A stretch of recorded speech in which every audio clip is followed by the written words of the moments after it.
माझ्या शिवाजीराजांनी शिकवलं जगावं कसं, माझ्या शिवाजीराजांनी शिकवलं जगावं कसं, संभाजीराजांनी शिकवलं मरावं कसं, आणि माझ्या जरांगे पाटलांनी शिकवलं लढावं कसं.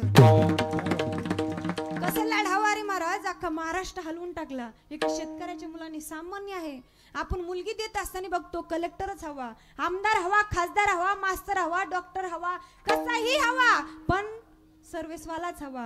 शेतकरी का नको? अरे आज एका शेतकऱ्याच्या मुलाने सगळ्या नेते लोकांच्या झोपा हराम करून टाकलीत महाराज. एक शेतकरीच होता ना, एखाद्या आमदाराचा मुलगा आहे का, एखाद्या खासदाराचा मुलगा आहे का? नाही ना. त्या तो माणूस लढतोय अरे, स्वतःची जायदाद विकून टाकली त्यांनी, स्वतःची प्रॉपर्टी विकून टाकली. लढतो कोणासाठी? समाजासाठी. जरांगे पाटील लढतात समाजासाठी, संभाजीराजे लढले ते धर्मासाठी, आणि शिवाजी राजे लढले ते स्वातंत्र्यासाठी. अरे ज्या वेळेला जिजामातेने भवानी मातेला नवस केला, हे माते मला एकच मुलगा असा दे, असा लाखात एक दे की ज्याने स्वराज्य घडवलं पाहिजे. खूप मोठे देऊ नको, लाखात एक दे, ऐसा पुत्र दे गुंडा त्याचा तिन्ही लोकी झेंडा. कसा दे? लाखात एक दे, त्याला स्वराज्य घडवायचं. आणि माझ्या जिजामातेच्या नवसाला भवानी माता प्रसन्न झाल्या आणि असा एक पुत्र जन्माला घातला. माझ्या जिजाऊची पुण्याई कशी आली हो फळाला, माझ्या जिजाऊची पुण्याई कशी आली हो फळाला. तो बापाचा बापा वाघ शुभा जंगला, तो बापाचा बापा वाघ शुभा जंगला.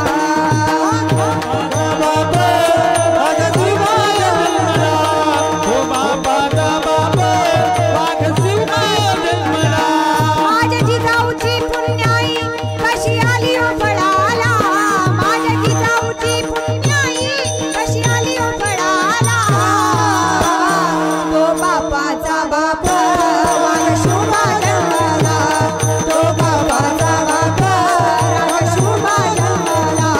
तो बापाचा बापा वाघ शुभा जंगला, तो बापाचा बापा वाघ शुभा जंगला. होती माझी जाऊची शपथ घेतली स्वराज्याची, आज्ञा होती माझी जाऊची शपथ घेतली स्वराज्याची. जनकल्याणाची शिकवण जगद्गुरु तुकोबाची, जनकल्याणाची शिकवण जगद्गुरु तुकोबाची. तोरण बांधिले स्वराज्याचे तोरणा गडाला, तोरण बांधिले स्वराज्याचे तोरणा गडाला. तो बापाचा बापा वाघ शुभा जंगला, तो बापाचा बापा वाघ शुभा जंगला, तो बापाचा बापा वाघ शुभा जंगला, तो बापाचा बापा वाघ शुभा जंगला.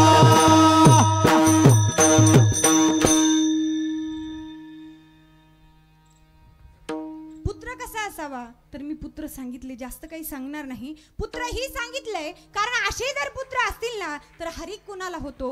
जगाच्या बापाला होतो. तुम्हाला गरमी होत आहे का? हवा लागे ना? मंडप काढून ठेवायचा. विठ्ठला विठ्ठला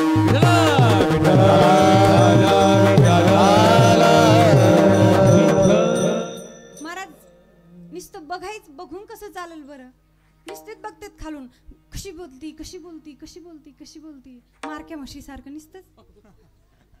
असं नाही ना जमायचं महाराज. हे बघा कीर्तन, मला सांगा, ज्या वेळेला भजन होतं, ज्या वेळेला गायक लोक प्रमाण उचलतात, त्यावेळेला त्यांच्याबरोबर टाळी वाजवावी, त्यांच्याबरोबर म्हणण्याचा प्रयत्न करावा. परंतु आपण हाताची घडी तोंडावर बोट असं करून बसतो. मला तर सांगा, महिला मंडळ कदाचित गावामध्ये भांडणं लागत नाही कधी, पण हुकून चुकून लागलं, भांडणं लागलं, समोरची आई तुम्हाला भांडते, ती शिव्या देते, हिला सांगावं लागतं का बाई ती तुला भांडते, तू तिला भांड? सांगावं लागत नाही. मग इथंच मंडपामध्ये का सांगावं लागतं की टाळी वाजून भजन करा? अरे त्याच कामासाठी तर पाठवलेलं आहे. बरं मग तुकोबाऱ्या म्हणतात, आणखी काय करावं तुकोबाऱ्या? ह्या गोष्टी, ज्या गोष्टीचा हरिक होतो, आणखी कोणत्या गोष्टी कराव्या? तर त्याच गोष्टी सांगतात तुकोबाऱ्या अभंगाच्या तिसऱ्या गीता भागवत करते श्रवण, गीता भागवत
भगवंत आणखी काय करा, गीतेचं श्रवण करा, भागवताचं श्रवण करा. एवढेच जर नाही झालं तर काय करा, भगवंताचं नामचिंतन करा. अरे सगळ्यात सोपा मार्ग आहे. हे बघा, संतांनी ज्ञान मार्ग, योग मार्ग आणि भक्ती मार्ग हे 3 मार्ग काढलेले आहे. हे संत महात्मे ज्ञान मार्गानेही गेले, योग मार्गाने देखील गेले आणि भक्ती मार्गानेही गेले. ह्या 3 मार्गाने चालत असताना संतांना असं कळून चुकलं की या सामान्य जड जीवांना योग मार्ग ही जमणार नाही, भक्ती मार्ग जमणं हा शक्य आहे.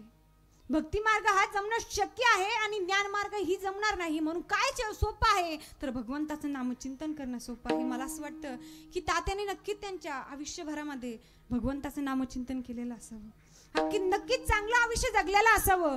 त्यामुळे हा त्यांच्या जाण्यामागे एवढा हा उत्सव साजरा करण्यात येतो. खरं तर अरे जगत असताना असं जगावं की आपण गेलो गावकरी नाही रडले तरी चालते, निदान घरातल्याने तरी आपली आठवण काढलीच पाहिजे.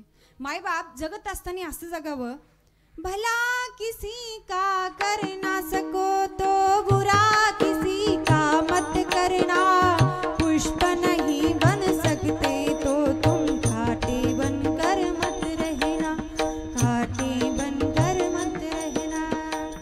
अरे कोणाचं चांगलं नाही करता आलं ना तर करू नका, परंतु कोणाचं वाईट देखील करू नका.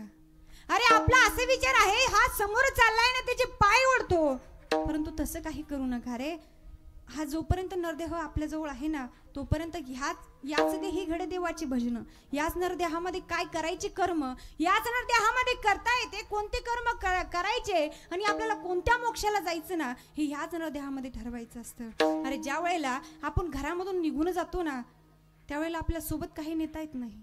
आपण धन कमवतो, दौलत कमवतो, खूप काही कमवतो, पण आपल्याला सोबत नेतात नाही. मला सांगा महिला मंडळ, आपल्याला जास्त मोह कशाचा आहे?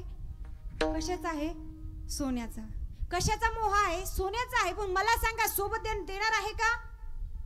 नाही देणार, इथं ठेवणार आहे. ज्या वेळेला आपण या विश्वातून निघून जातो, आपला देह सोडून जातो, जात असताना आपल्या गळ्यामध्ये खूप काही अलंकार असतात, सोने असतात, दागिने असतात. त्यावेळेला काय म्हणतात, ते सोने नाणे सोबत जाऊ दे म्हणतात का? नाही. कितीही असले तर काय म्हणतात, काढून घ्या. पण त्या सोने नाण्याच्या जागेवरती जर गळ्यामध्ये पवित्र अशा तुळशीच्या माळा असतील तर काय म्हणतात, सोबत जाऊ द्या, मोक्षाला जाईल. सोनं ही जातं ना मोक्षाला. का जाऊ देत नाही? कारण ते काढून घेतात, ते जाऊ देत नाही. पवित्र तुळशीची माळा सोबत जाऊ देतात. मग मला सांगा महिला मंडळ, काय श्रेष्ठ आहे? तुळशीची माळा श्रेष्ठ आहे का सोनं श्रेष्ठ आहे? काय श्रेष्ठ आहे? माळा श्रेष्ठ आहे. माळा चांगली आहे ना. मग तुमच्या गळ्यामध्ये जास्तीत जास्त प्रमाण कशाचं आहे? सोन्याचं. काय आहे जास्त? बोलत चला, बोलत नाहीत का? कशाचं प्रमाण जास्त आहे?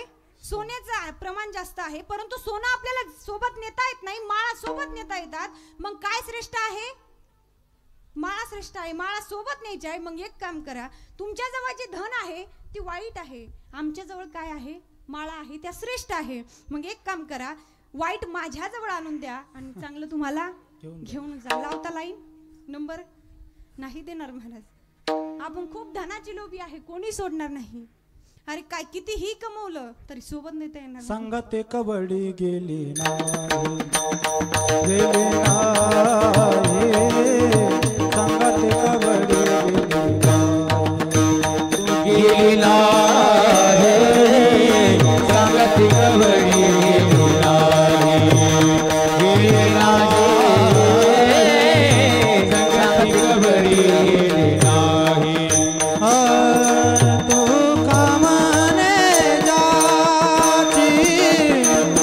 संपदाय भाडी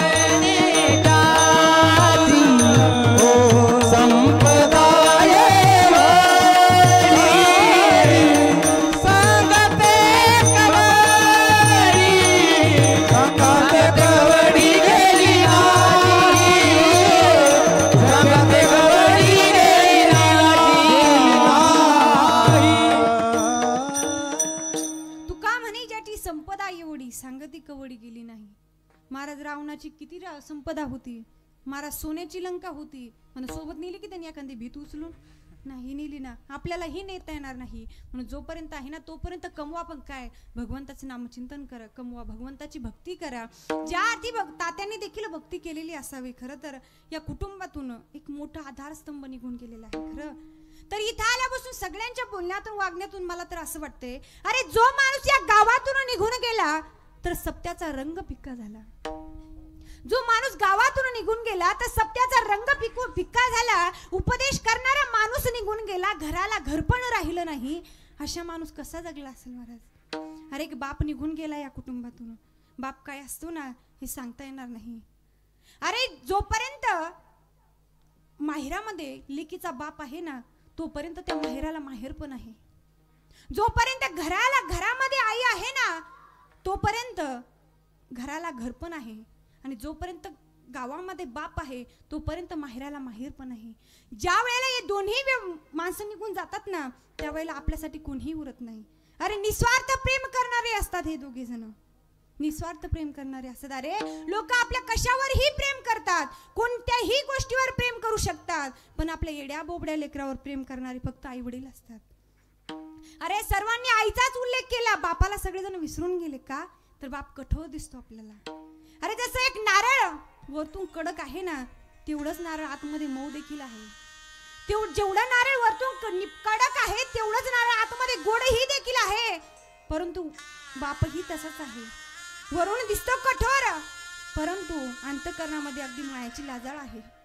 अहो बाप सगळ्यांना रडताना दिसत नाही, बाप रडतो आयुष्यामध्ये पण कधी रडतो.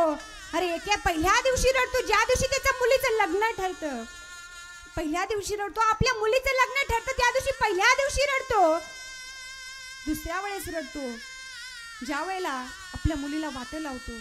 आणि तिसऱ्या दिवशी रडतो, तिसऱ्या वेळेस रडतो ज्या वेळेला आपलाच मुलगा ज्याला लहानाचं मोठं केलं तळ हाताच्या फोडाप्रमाणे जपलंय तो मुलगा घराबाहेर हकलतो.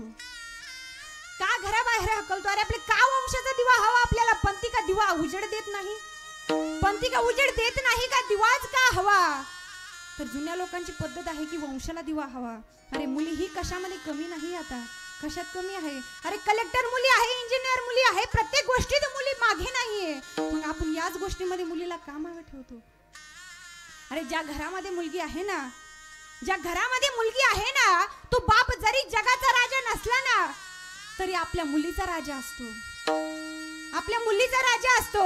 जरी ती मुलगी जगाची राणी नसली तरी ती आपल्या बापाची राणी असते, लाडाची लेक असते. अरे तो लहानाची मोठी लेक करतो. सर्वात श्रेष्ठ दान कोणतं आहे माहितीये का? तर कन्यादान आहे.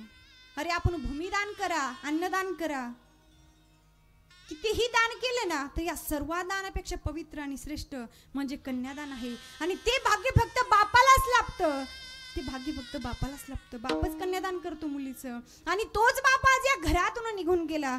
बाप कसा आहे? बाप म्हणजे रे कसा, जसा पाण्यातला मासा. बाप म्हणजे रे कसा, जसा पाण्यातला मासा. त्याच्या सवाच्या धारा तुला दिसणार कशा. बाप तलवार ढाल, बाप पेटती मशाल. बाप तलवार ढाल, बाप पेटती मशाल. बाप जागा तो म्हणून घर झोपते खुशाल. बाप घराचा तो पाया, आई त्यावरी कळस. बाप घराचा तो पाया, आई त्यावरी कळस. जेव्हा ढसाळ तो पाया तेव्हा कोसळते घर. अरे जोपर्यंत बाप आहे ना तोपर्यंत आपण बिनधास्त जगू शकतो. त्याच्या फाटक्या सदऱ्याला त्यात ढिगळा जोडलेली उभ्या आयुष्याला त्याने कशी कातर लावलेली. त्याने बघितलं सपन हो, त्याने बघितलं सपन आला उसाचा काढताना पुरी होत का दाटतोया गोष्ट बापाची सांगताना. माझ्या डोळ्यातलं आसव, माझ्या डोळ्यातलं आसव कोणी मायेनं पुसताना. माझ्या डोळ्यातलं आसव कोणी मायेनं पुसताना पुरी होत का दाटतोया गोष्ट बापाची सांगताना. पुरी होत का दाटतोया गोष्ट बापाची सांगताना. भरविला घास मुटका माझ्या हिवऱ्या मुखात, भरविला घास मुटका माझ्या हिवऱ्या मुखात. आज नांदतो सुखात त्याच्या परम कष्टानं. त्याने बघितलं सपन हो, त्याने बघितलं सपन आणि उसाला भरताना. त्याने बघितलं सपन आणि उसाला भरताना पुरी होत का दाटतोया गोष्ट बापाची सांगताना. पुरी होत का दाटतोया गोष्ट बापाची सांगताना. माझ्या डोळ्यातलं आसव कोणी माया म्हणताना. माझ्या डोळ्यातलं आसव कोणी माया म्हणताना पुरी होत का दाटतोया गोष्ट बापाची सांगताना. पुरी होत का दाटतोया गोष्ट बापाची सांगताना. गोष्ट बापाची सांगताना. मनी हुंद का दाटतो या गोष्ट बापाची सांगताना. अरे बापाचं नाव जरी काढलं ना तर बाप आपल्याला आठवतो. बापाचं नाव जरी काढलं की बाप आपल्याला आठवतो. अरे घरामध्ये 2 टायमाचं जेवण करून घालणारी आपल्याला दिसते. घरामध्ये 2 टायमाचं जेवण करून घालणारी आई आपल्याला दिसते. पण आयुष्यभराची कमाई करून ठेवणारा बाप कधी आपल्याला दिसला नाही माय बाप. अरे दिवाळीचा सण जवळ आला ना तर बाप आपल्या ताईडीला कपडे घेऊन येणार, आपल्या मुलाला कपडे घेऊन येणार. अरे स्वतःची चप्पल तुटली ना तरी तो बघणार नाही, पण आपल्या मुलाला 200 रुपयाचं बूट आणणार, आपल्या ताईडीला 400 रुपयाची सँडल आणणार. पण कधी त्याच्या बनेलीला छिद्र पडले ना तेही तो कधी बघणार नाही. अरे तू बाप आहे. अरे तो आयुष्याची सुदुरी साठवून ठेवतो परंतु आपल्याला तो बाप कधी दिसत नाही. अरे मी एक सांगेल तुम्हाला, बाप मुलावरती एकपट जर प्रेम करत असेल ना तर मुलीवरती दुप्पट प्रेम करतो. एखाद्या वेळेला तुम्ही बापासोबत बाजारामध्ये जाऊन बघा, कधी जाऊन बघा बापासोबत भाट्ट करा, बाबा मला हाच ड्रेस पाहिजे, मला तोच ड्रेस पाहिजे बाबा. बाबा जाऊन नसेल ना पैसे, बाबा कशातून कसं तरी काटकसर करणार, एके वेळेचा बाजार कमी करणार. परंतु आपल्या ताईडीला कपडे घेणार का? माझी ताईडी थोडे दिवस माझ्या जवळ राहणार आहे. अरे जोपर्यंत आपण आपल्या बापाजवळ असतो ना तोपर्यंत आपल्याला कळत नाही. अरे आपण सहज बोलून जातो, काय केलं तुम्ही माझ्यासाठी? सहज विचारतो, अरे काय केलं बाबा तुम्ही माझ्यासाठी? अरे बाप जो करतो ना या जगात कोणीच नाही करत कोणासाठी. अरे ज्या वेळेला आपण आई वडिलांना सोडून लांब जातो, ज्या वेळेला आपले आई वडील आपल्याला सोडून लांब जातात ना त्यावेळेला कळतात की आपले आई वडील काय आहे, आपल्यासाठी काय आहे आपले आई वडील. आई वडिलांचे उपकार आपल्याच्याने फेडणं होणार नाही, कारण या विश्वामध्ये आई वडिलाशिवाय दुसरं कोणीच आपलं नाही. अरे तुकोबाराने देखील सांगितलेलं आहे की अरे भगवंताची नाही सेवा करता आली ना तर करू नका, परंतु आई वडिलांची सेवा करा. अरे आई वडिलांसारखं प्रेम देणारं, निस्वार्थ प्रेम करणारं या विश्वामध्ये कोणी नाही. म्हणून आज या बोरोड्या परिवारावरचं एक आधारस्तंभ, एक मायाछत्र हरवून गेलेलं आहे. या परिवाराचं दुःख आपण काही वाटून घेऊ शकणार नाही आणि त्यांना परतही आपल्याला आणू शक्य नाही. परंतु होता होईपर्यंत ते जसे वागले, जसे शिकले, जसे त्यांनी आपल्या मुलाला संस्कार दिले ना त्यांच्या संस्कारावरती वागणूक ठेवून आपल्या आपल्या कमलेश भैयांनी आपल्या वडिलांच्या ऋणातून उत्तीर्ण होण्याचं हे कार्य हातामध्ये घेतलेलं आहे. मी तर सांगेल की भगवंताने त्याला चांगल्या ठिकाणी जागा द्यावी, त्यांच्या चरणाजवळ जागा द्यावी. कारण मायबाप ज्याचं वर्ष श्राद्ध साजरं करण्यात येतं ना, खरं जे पुण्यवान लोक आहे त्यांचं साजरं करण्यात येतं. अरे या जमान्यामध्ये कोणी कोणाला ओळखत नाही रे. 13 दिवस झाले की सर्वजण विसरून जातात, परंतु आज 12 महिने होऊन गेले, परंतु तात्याला कोणी विसरायला तयार नाही. अरे घरचे रडतात याला नवल नाही, घरचे रडतात याला नवल नाही, परंतु बाहेरचे देखील त्यांच्या निधनामुळे सगळ्यांना हळहळ वाटते. कारण की तात्यांनी आयुष्य तसं जगलेलं असावं. म्हणून मी भगवंताच्या चरणी प्रार्थना करेल की तात्यांना अगदी त्यांच्या चरणाजवळ जागा द्यावी. असो या अभंगामध्ये तुकोबाराय सांगतात की आपल्या हिताला जागे राहा. अरे जोपर्यंत आपल्याजवळ हा नरदेह आहे, या नरदेहाचा सार्थक करून घ्या. एकदा का हा नरदेह निघून गेला की मग काही नाही आपल्याजवळ उरलेलं. म्हणून आपल्या हिताला जागे राहा. मी खरं तर हा अभंग का निवडला, कारण की आपल्या वडिलांच्या प्रीत्यार्थ हा कार्यक्रम नियोजित केला. धन्य माता पिता तयाची. ज्या मुलाने हा कार्यक्रम नियोजित केला हे धन्यता त्याला नाही तर त्याच्या आई वडिलाला देण्यात येतात. म्हणून कुळी कन्या पुत्र होती जे सात्विक तयाचा हरिक वाटे देवा. अशा कन्याचा आणि अशा पुत्राचा हरिक त्या जगाच्या बापाला होतो. एवढेच नव्हे तर तुकोबारे म्हणतात जे आपल्या हिताला जागा आहे, जो भगवंताची सेवा करतो, गीता भागवताचं श्रवण करतो, आपल्या आई वडिलांची सेवा करतो, अशांची सेवा जर मला प्राप्त झाली तर माझ्या दैवाला पारावर राहणार नाही. तुका म्हणे माझा घडत्यांची सेवा, तुका म्हणे माझा घडत्यांची सेवा, म्हणे माझा घडत्यांची सेवा, तुका म्हणे माझा घडत्यांची सेवा, तुका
या अभंगावरती मला जसं काही सुचलं, जसं रुचलं, मी बोलण्याचा प्रयत्न केला. खरं तर या अभंगाचा भावार्थ असाच असेल, मी सांगणार नाही, कारण की अभंग पाहिजेच असा पूर्ण कडव्याला अंतर देता नाही आलं. परंतु जसं मला बोलता आलं मी तसं बोलण्याचा प्रयत्न केला, कारण की संतांची वाणी आहे महाराज. या संतांच्या वाणीसाठी पृथ्वीचा कागद केला आणि समुद्राची शाही जरी केली ना तरीही कमी आहे. आणि लिहिण्यासाठी सरस्वती मातेला जरी बसवलं तरी संतांची वाणी ही अपुरीच पडणार आहे. कारण संतांची वाणी एवढी आहे की संतांच्या शब्दांपुढे आपली वाणी अपुरी पडणार आहे. रसो या अभंगाचा सरळ सरळ भावार्थ, शब्दशः भावार्थ मी तुमच्या समोर मांडण्याचा प्रयत्न केला. न्यूनते पुरते अधिकते सरते, करून घ्यावे ते तुम्ही ते विनवित असे. जैसा स्वभाव माय बापांचा, अपत्य बोल जरी बोबडी वाचा, अधिक जो जयाचा संतोष अर्थ. जसं एक आपल्या आई वडिलांचा स्वभाव असतो. आपला मुलगा ज्या वेळेला पहिलं पावलं टाकतो ना तर त्यावेळेला जेवढा हरिक त्या आई वडिलांना होतो, जेवढं पहिले बोबडे बोल तो मुलगा बोलतो त्यावेळेला जो हरिक आपल्या आई वडिलांना होतो, तशी तुमची एक मुलगी समजून माझ्याही बोलण्याचा हरिक वाटून घ्या. जे काही माझ्या वाणीतून अपशब्द गेले असतील ते माझ्या वाणीचा दोष असेल, जे काही चांगलं बोलले असेल ते माझ्या श्री गुरूंचं असेल. एवढे बोलून मी माझ्या सेवेला पूर्ण विराम देते.